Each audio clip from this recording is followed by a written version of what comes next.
ஆ கத்திரிக்கோல் எங்கே இருக்க தெரியலையா?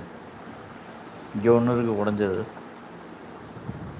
இந்த சேப்பு கத்திரிக்கோல் எங்கே போச்சுன்னே தெரியல.